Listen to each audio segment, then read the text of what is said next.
Hi guys, आज हम बताएंगे मैथ में आप क्या क्या स्ट्रेटजी अपना कर आप बन सकते हैं टॉपर। एवरेज स्टूडेंट से आप बन सकते हैं टॉपर। मैं इसी के बारे में आज चर्चा करूंगा। तो आप क्या क्या स्ट्रेटजी अपनाएंगे मैं इसके बारे में चर्चा करूंगा दोस्तों। ठीक है, मैं अपने जो मेरा प्लानिंग है मैं उसको एक स्टेप वाइज से आपको बताऊंगा। आप किस किस तरीके से आप कैसे टॉपर बन सकते हैं मैं इसके बारे में बात करूंगा दोस्तों। ठीक है, तो मेरा जो फर्स्ट पॉइंट है, मेरा जो फर्स्ट स्टेप है मैं उसके बारे में बात करूंगा।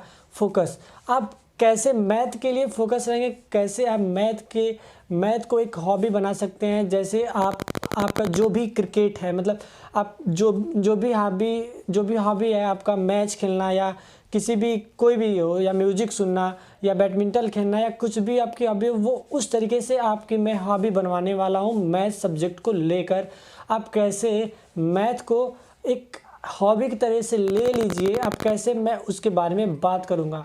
ठीक है, आप कैसे फोकस रह सकते हैं मैं इसके बारे में बात करने वाला हूं। तो फोकस रहने के लिए आपको मैथ के बारे में ज़्यादा सोचना पड़ेगा। आपको पता है कि मैथ एक बहुत ही कॉन्सेप्चुअल सब्जेक्ट है। आप उसमें ना ही ज़्यादा थ्योरी रहती है, उसमें जो भी होते हैं कॉन्सेप्ट होते हैं। तो कॉन्सेप्ट पे कैसे फोकस किया जाए तो मैं इसके बारे में बात करूंगा। तो फोकस करने के लिए आप जानते हैं कि पूरे दिन में 24 घंटे होते ही हैं। 24 घंटे में आपका खेलना रहता है, आपका ट्यूशन, आपका जो स्कूल का टाइम होता है। मैं उन सभी चीज़ को आप मैनेज करते हैं। मैनेज करने के बाद आप पढ़ने के लिए टाइम निकालते हैं। ठीक है, तो बात आती है आप ज़्यादा पढ़ें। मैथ जो पढ़ने का जो टाइम होता है उस पर फोकस करने के लिए आपको क्या करना पड़ेगा कि आपको रात में ही पढ़ना पड़ेगा। ठीक है, आप उसको फोकस करिए। आप मैथ के ज़्यादा से ज़्यादा मैथ के बारे में आप सोचते रहिए, उसको थिंक करिए, उसको हमेशा सोचते रहिए।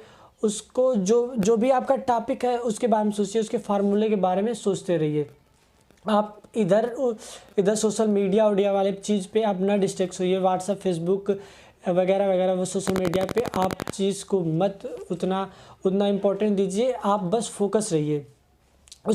उसके लिए आपको बस मैथ के फार्मूले के बारे में आपको जितना टाइम खाली समय मिले तो उसको मैथ के फार्मूले के बारे में सोचिए, उसके कॉन्सेप्ट के बारे में सोचते रहिए। ठीक है, ये रहा मेरा फर्स्ट स्टेप। मैं सेकंड स्टेप के बारे में बात करूँ तो सेकंड स्टेप क्या होने चाहिए। सेकंड स्टेप है मेरा पेशेंस। आपको पेशेंस रहना बहुत ही ज़रूरी है। ठीक है, पेशेंस रहने के लिए आपको क्या करना पड़ेगा। क्या होता है कि जो सिलेबस होते हैं ना मैथ के, जो 11 12 9 10 के जो सिलेबस होते हैं, तो इस जो स्टूडेंट्स होते हैं उनके लिए थोड़ा ज़्यादा लेंथी हो जाते हैं।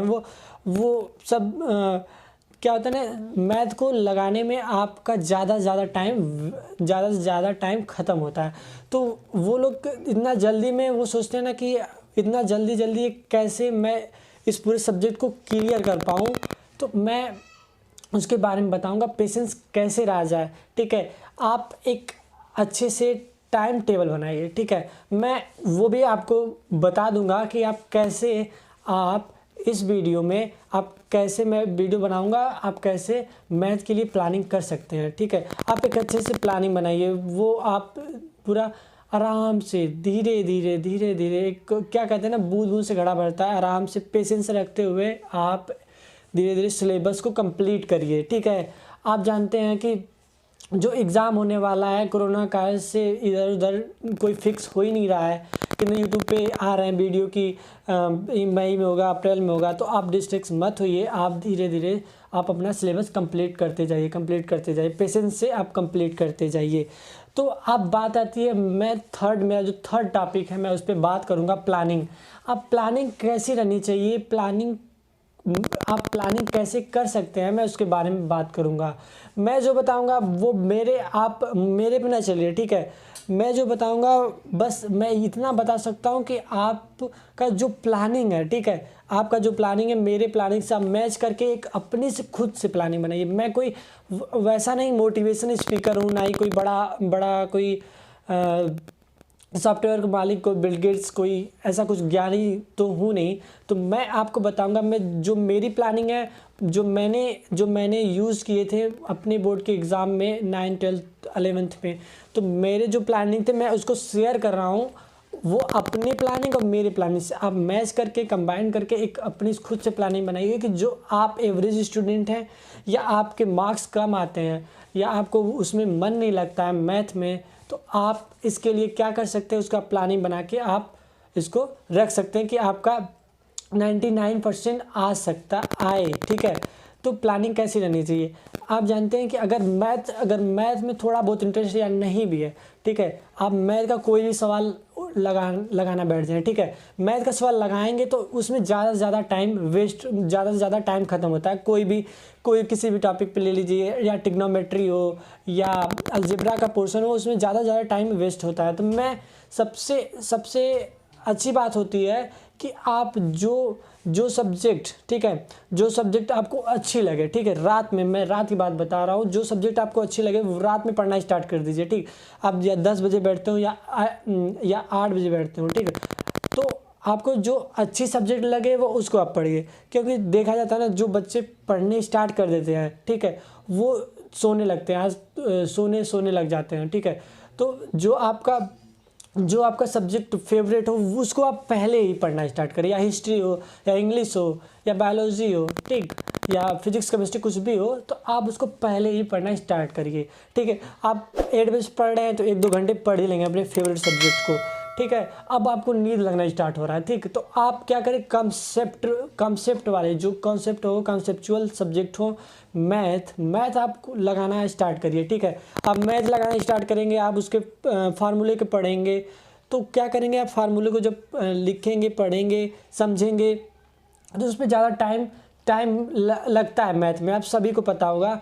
जो एवरेज बच्चे, मैं उनके बारे में बात करूँगा, जो नहीं आ पाते हैं, तो मैं उन्हीं के बारे में बात कर रहा हूँ। तो वो मैथ लगाना स्टार्ट करें। ठीक है, पहले फेवरेट सब्जेक्ट उठाएं, उसको पढ़ें, फिर मैथ का जो है सब्जेक्ट उसको उठा लें। ठीक, आप मान लीजिए 8 बजे से पढ़ने स्टार्ट किए हो तो 1-2 घंटा पढ़ ही लेंगे अपने फेवरेट सब्जेक्ट को। ठीक है, तो क्या करना है कि मान लीजिए 8 बजे पढ़ रहे हैं तो 10 बजे तक पढ़नी है, या 10 बजे पढ़ रहे हैं तो 12 बजे तक 2 घंटे लगा के 12 पढ़ रहे हैं। ठीक है, तो मेरा यही बस कहना है, जब आप जितना भी पढ़ें, 1 घंटा 2 घंटा 3 घंटा अपने फेवरेट सब्जेक्ट को पढ़ लिए हैं, ठीक है, उसके बाद अब मैथ लगाना स्टार्ट करिए। मैथ लगाने के बाद आप क्या करेंगे, उसमें आप उसको आप लगाना स्टार्ट करेंगे, उसमें जो भी टॉपिक रहेगा उसमें आपका 1-2 घंटे 3 घंटे लग ही जाते हैं। तो आप कम से कम 12-11 बजे तक पढ़ सकते हैं आसानी से, 3-4 घंटे आपके इसी तरह हो सकते हैं। ठीक है, तो आपको बोरिंग सब्जेक्ट पहले आगे नहीं पढ़ना, जिसको बोरिंग लगता हो मैथ, ठीक है, ऐसे मुझे तो मैथ नहीं लगता है, जो भी कितने एवरेज होते हैं तो उनको मैथ बहुत मैक्सिमम,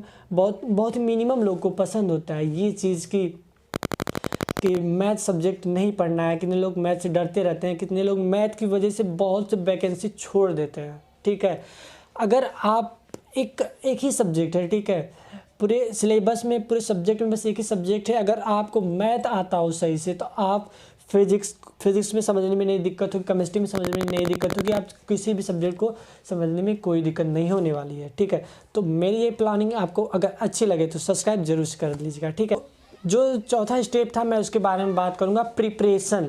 आप प्रिपरेशन कैसे कर सकते हैं, उसमें आपकी क्या स्ट्रेटजी हो सकती है, मैं उसके बारे में बताऊंगा दोस्तों। स्ट्रेटजी कैसी रहनी चाहिए, ठीक है, स्ट्रेटजी मैं देखिए भाई, मेरे जो फ्रेंड है, मैं उसके बारे में बता रहा हूँ, मतलब अपने फ्रेंड नहीं, मैं आप लोगों को खुद फ्रेंड कर रहा हूँ।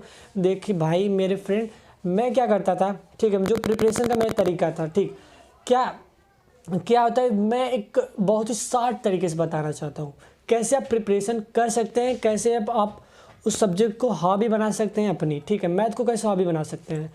ठीक, क्या होता है ना कि जो बच्चे होते हैं, ठीक, जो स्टूडेंट होते हैं, क्या कहते हैं, जो टीचर जो मैथ लगाते हैं ना, वो बहुत ही शॉर्ट तरीके से बता देते हैं, बहुत ही, कोई भी सवाल ले लीजिए ट्रिग्नोमेट्री का, वो से हम अपने ब्लैक बोर्ड पे या वाइट बोर्ड पे लिख रहे हैं, ठीक है, अपने वाइट बोर्ड पे लिखते ही क्या होता है, वो झट से सवाल लगा देते हैं, और कुछ जो स्टूडेंट हैं उनको समझ में नहीं आता है, इस वजह से उनको आता ही नहीं है, वो धीरे धीरे पीछे हटते जाते हैं। और कुछ बच्चे क्या होते हैं, हम देखते होंगे, जो जो कहते हैं ना कि जो पहले बेंच पे बैठते हैं, ठीक है, वो पूछते जाते हैं कि सर ये कैसे होगा, वो कैसे होगा। आप उन्हीं से देख सकते हैं कि उनको क्यों आ रहा है मैथ, ठीक। उनमें क्या ऐसा चीज़ है वो जो मेरे में नहीं है, ठीक है। अब जब ये सब चीज़ देखना स्टार्ट कर देंगे, ठीक है, जब आप ये सब चीज़ देखना स्टार्ट कर देंगे, उसको क्यों आ रहा है, ठीक है, अब मुझे क्यों नहीं आ रहा है, उसमें क्या अंतर है और मेरे में क्या अंतर है, इसको आप ज़रूर से सोचिएगा। आप जाइएगा अपने क्लास में, कोचिंग में, कहीं भी, उसको क्यों आ रहा है और मुझे क्यों नहीं आ रहा, वो क्यों पूछ रहा है, मैं क्यों नहीं पूछ रहा हूँ, ठीक है। क्या मेरा फ्यूचर सही है, क्या मैं एक राजा का बेटा हूँ, ऐसा कुछ नहीं है ना। कुछ लोग हैं वो नहीं पूछ रहे हैं, और तुम क्या चीज़ हो, मतलब तुम्हारे पास तो कोई अपने घर का सही से बैकग्राउंड भी नहीं होगा, तो आप उन सब चीज़ों को ना पढ़िए। जो राजा का बेटा है वो भी पीछे बैठ के अपना कुछ छर्रे उड़ा रहे हैं, तो आप ना उड़ाइए, ठीक है। आप भी पूछिए, ठीक है। जो फर्स्ट बेंच पे बैठा वो शायद हो सकता है राजा का बेटा, या वो गरीब का भी बच्चा रहे, ठीक, वो एक मिडिल क्लास का भी बच्चा हो सकता है, ठीक है। तो आपको ऐसा कुछ नहीं करना, आपको भी पूछना है। पीछे जो बैक बेंचर होते हैं वो भी बहुत आगे जा सकते हैं, तो लेकिन क्या करना चाहिए, आपकी जो थिंकिंग रहनी चाहिए ना, वो बहुत स्ट्रांग रहनी चाहिए। टीचर से पूछिए ये कैसे हुआ है, ठीक।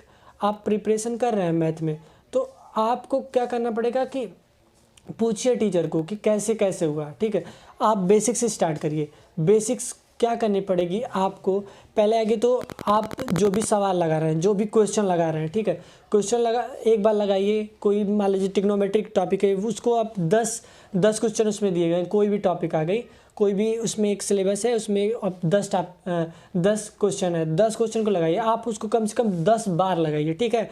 ये ना चिंता करिए, उसको बोरिंग ना महसूस करिए, उसको एक हॉबी की तरह, खेल की तरह लीजिए। उसको 10 बार लगाइए, 20 बार, 30 बार, ऐसा करेंगे ना, फिर आप उसी क्वेश्चन को, ठीक है, आप उसी क्वेश्चन को दोबारा लगाने जाएंगे।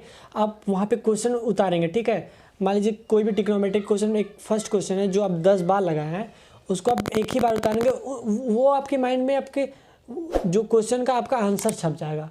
वो आप स्टेप वाइज पहले स्टार्ट करेंगे, स्टेप वाइज आपको पूरे स्टेप जो रहेंगे, आपको 6-7 जो स्टेप रहेंगे वो आपके दिमाग में छप जाए रहेंगे।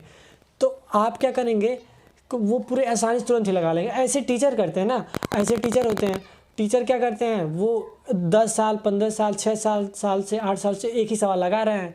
वो इसीलिए वो सैमपट पे लिखते हैं, ब्लैक बोर्ड पे लिखते हैं, वो आसानी से तुरंत ही डायरेक्ट बता देते हैं, आपको समझ में नहीं आता है। आप लोग सोचते हैं यार टीचर कैसे लगा रहा है, तो आपको ऐसे नहीं करना है, ठीक है। आपको खुद ही, आपका जो कॉपी है वो बुक है, ठीक, आप उसको खुद ब्लैक बोर्ड बनाइए, खुद वाइट बोर्ड बनाइए, अपने पेन को मार्कर बनाइए, उसको आप समझिए, ठीक है। उसको आप रब करिए, तब हावी बनती है। और फिर एक और इंटरेस्टिंग बात मैं बताऊं, ठीक है। आपको रब करने का मैं क्या करता था ना, जो मेरे कुछ दोस्त थे, मेरे जो भाई दोस्त लोग थे, ठीक है, उनको मैथ बिल्कुल से पसंद नहीं था।